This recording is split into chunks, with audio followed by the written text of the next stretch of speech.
Chers amis internautes, ivoiriens, africains, citoyens du monde, je vous salue. Moi, c'est le Fils du Peuple. Je suis très ravi de pouvoir partager une fois encore cette vidéo avec vous parce que c'est ma passion. Passionné à partager les vidéos. Aujourd'hui, une vidéo très spéciale. J'aimerais aujourd'hui apporter mon soutien. Apporter mon soutien à tous ceux qui ont tout perdu pendant cette guerre.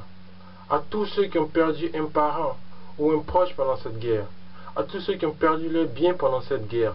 À tous ceux qui ne sont pas libres de leurs opinions et de leur circulation.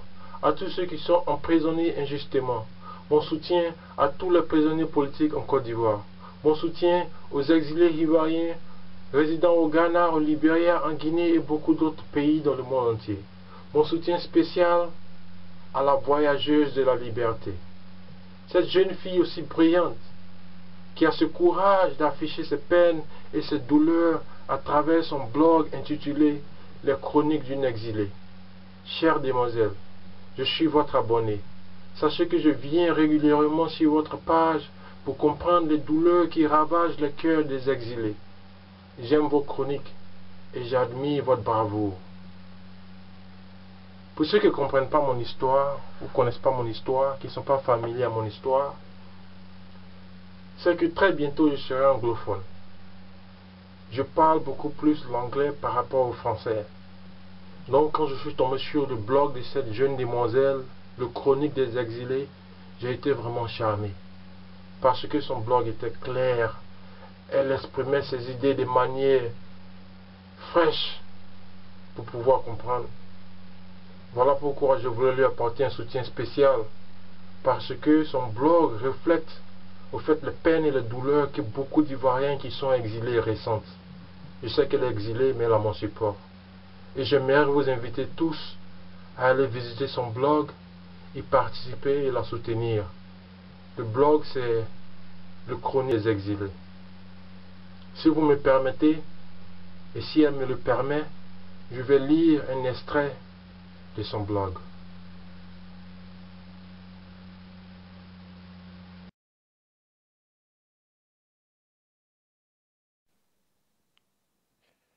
J'ai acheté cet album à la faculté de Nantes.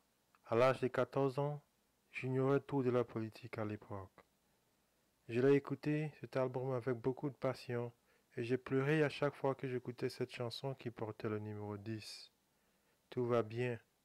Corneille m'a enseigné pendant une période rebelle de ma vie, l'adolescence. Je connais jusqu'à ce jour l'enchaînement de cette chanson de son premier album. Mais celle-ci, je n'aurais jamais cru qu'elle se réaliserait chez moi.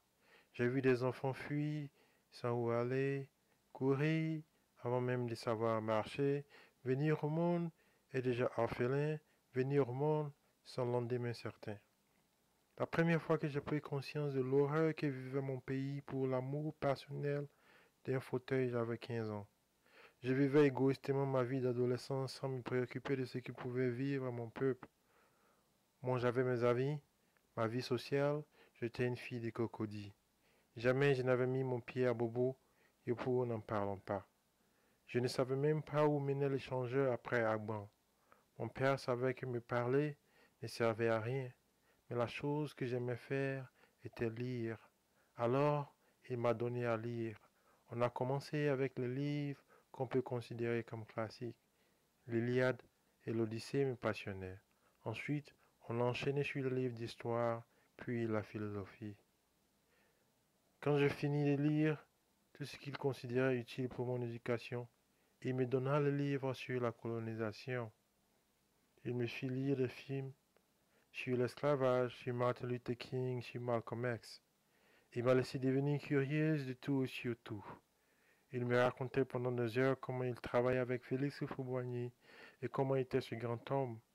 Il m'a parlé de tout, ce que je pouvais entendre sur les relations avec Laurent Gbagbo, que je voyais de temps en temps à la maison avec Alassane Ouattara et avec Bédier et même Guy Robert. Puis il m'a donné des discours à retranscrire pour lui. Ayant une grande mémoire, j'ai retenu tout ce que j'écrivais. Et j'étais très critique de nature, je lui disais vertement que je trouvais qu'il exagérait à propos d'Alassane Ouattara, et que je trouvais qu'il en faisait une affaire personnelle de quelque chose qui ne le concernaient pas. Pour moi, il était parti du RDR et point. Je n'avais qu'une idée de ce qu'il avait pu vivre comme calvaire.